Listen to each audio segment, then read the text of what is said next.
Well, this week, 71 Labour MPs put their names to a letter calling for a second referendum or a people's vote. And yesterday, Labour's shadow Brexit secretary appeared to take the party one step closer to backing one. But there is frustration among some on the Labour benches that the party's leadership isn't quite there yet. Well, joining us now is David Lammy. Thank you very much for being with us on the programme today. Now, you're perhaps one of the most vocal supporters of a second referendum. I just want to put directly to you some of what people were telling me in Whitstable. I can just pull a quote up just so we can know exactly what we're talking about. This is from a young man called Jack Ryan, a fisherman. He said, "I voted already, and if they take it back to another vote because they haven't got the answer they wanted, then what's the point in us even voting?" And I think that is a sentiment that comes back again and again. What's the point in me voting if it's just going to be ignored? I understand that. I was in Peterborough a few weeks ago and people were saying similar things. They're really frustrated with Westminster and politicians for not coming up with a solution.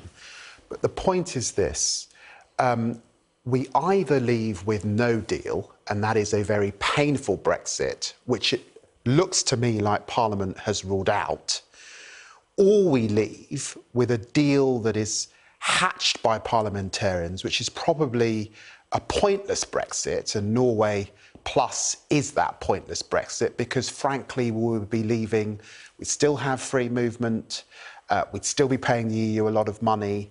And for all of those reasons, it seems to me that the deal that emerges that parliamentarians can get around needs to have the informed consent of the British population, because many people, Leavers and Remainers, will feel that they didn't vote for it. You see, that's the thing, informed consent, because I think a lot of people would think, actually, they were well informed the first time round, and actually it's quite patronising for MPs to say that they didn't really know what they were voting for. Well, let's be honest, a lot of water has passed under the bridge. Theresa May lost by 230-odd votes. We are now in a mess. It's a constitutional crisis. It's not clear that there is a majority for any deal, in fact. So what we can't do is crash out, which is painful.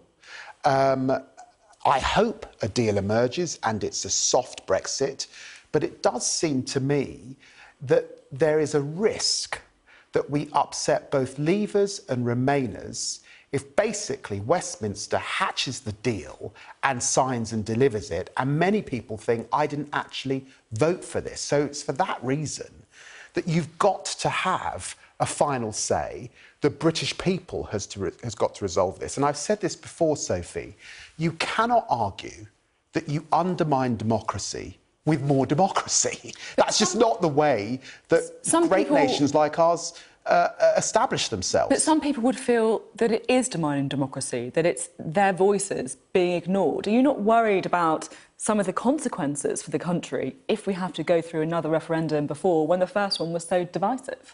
Look, we've seen the division in the country.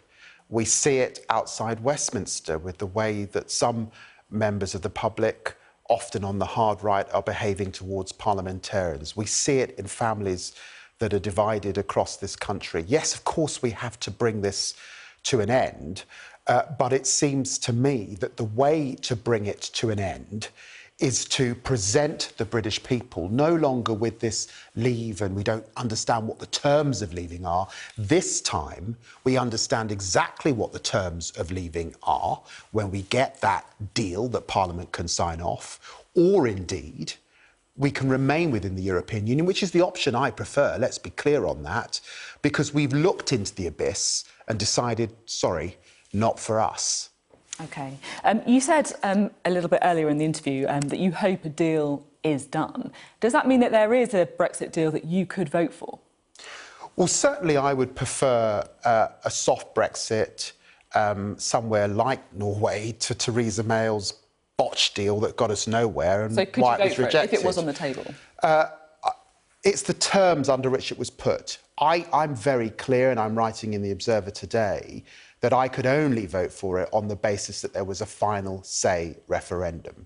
Because if you're someone, let's say in a Labour heartland constituency, You thought you were getting an end to free movement and politicians have taken that off the table. You thought you weren't going to be paying into the money into the EU and politicians are now saying we are going to still be paying money into the EU. And worse, you're now subject to all the rules of the European Union without a say. Then, my God, surely we've got to ask the British people if they're up for that. That's only fair. So, of course, economically it would be less damaging. But my view is, look, let's stay in the European Union and actually have an influence on free movement, actually have an influence on the rules, and actually have an influence on bureaucracy, red tape and monies. That's my view. Let's see what the British people think. How would you describe Labour's current position on Brexit? Well, look, I think we've got an open goal here, and I'd like the Labour Party to go through the door and score the goal.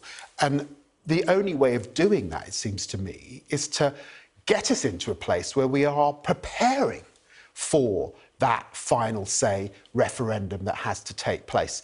So at the minute, do you think that Jeremy Corbyn is missing the goal? He's hitting the crossbar? Well, he's moving the goalposts. And I've been very clear on that. You know, we now have seen that the deal has not gone through, that a vote of confidence has not been successful, as people like me predicted back in September last year. It seems to me there's no point continuing with votes of no confidence, you know, throwing darts but actually missing the board. Do you think an election's going to happen?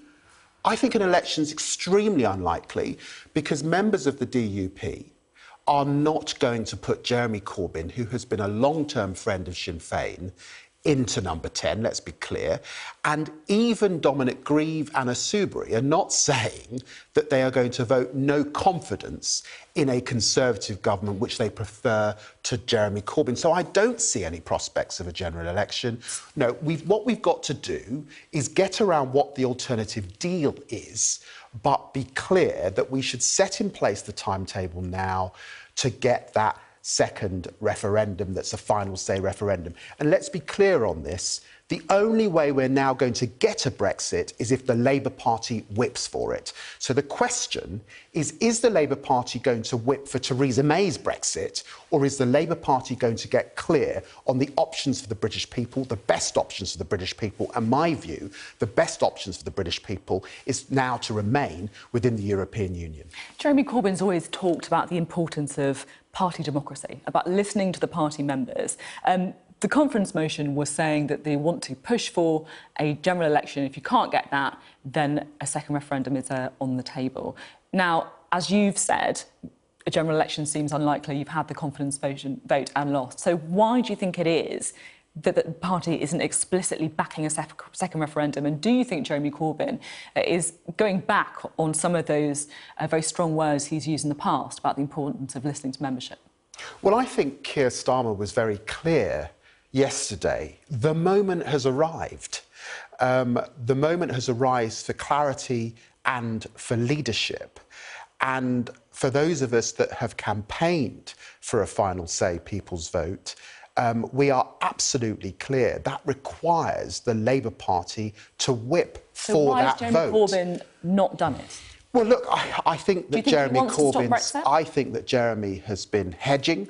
I recognise that he has had a national leadership role, and if we went back 2.5 years, it's absolutely clear that the Labour Party, like the Conservative Party, was split on this issue.